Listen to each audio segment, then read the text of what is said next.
नमस्कार।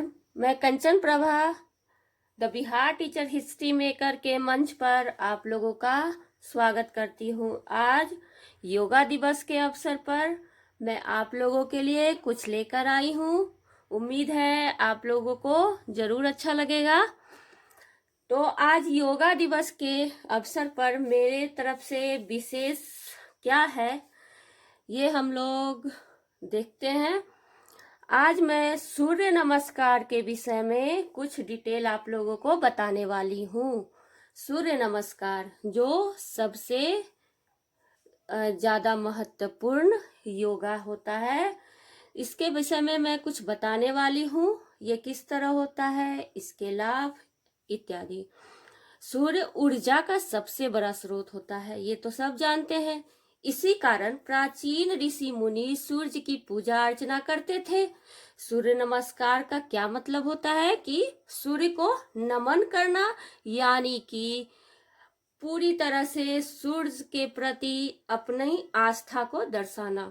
अगर आप योग की शुरुआत कर रहे हैं तो इसके लिए सूर्य नमस्कार का अभ्यास सबसे बेहतर होता है।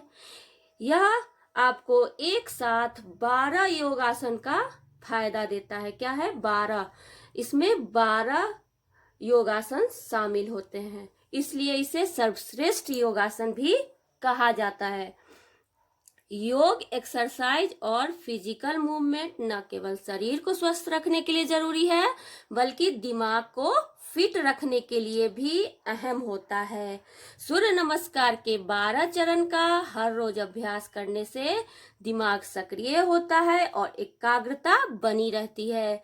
आमतौर पर इसका अभ्यास सुबह खाली पेट में किया जाता है। सुबह के समय खुली जगह पर इसे करने से आपको ताजगी मिलती है और ताजी हवा जो मिलती है उससे भी आपको बहुत फायदा होता है।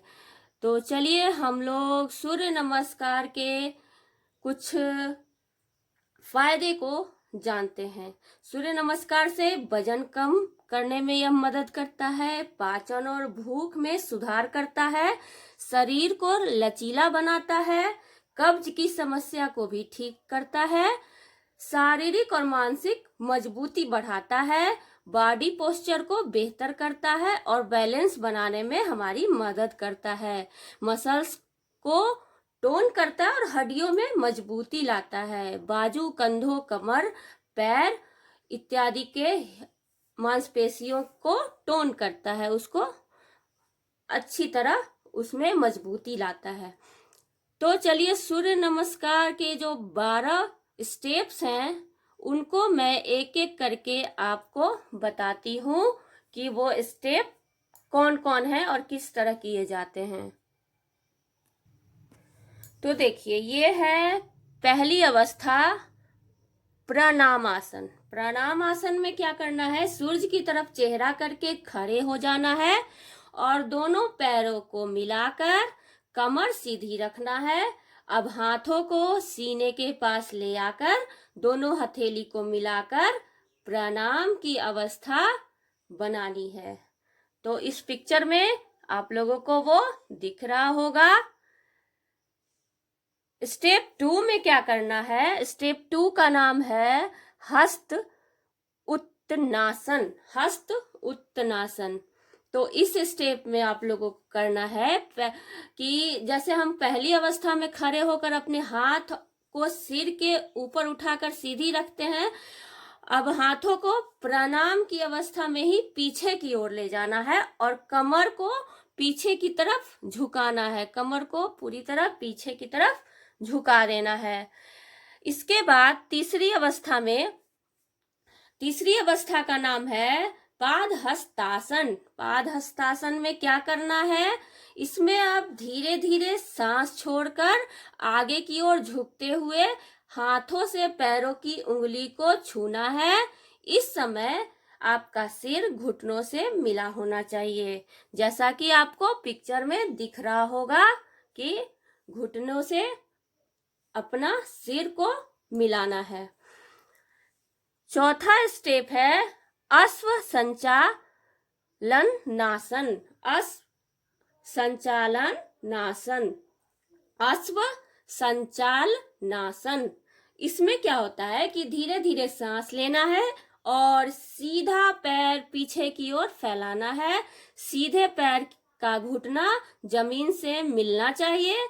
अब दूसरे पैर को घुटने से मोड़ना है और हथेली को जमीन पर सीधे रखना है। सिर को आसमान की ओर देखते हुए रहना है, हल्का सा ऊपर की ओर। तो ये चौथा स्टेप है।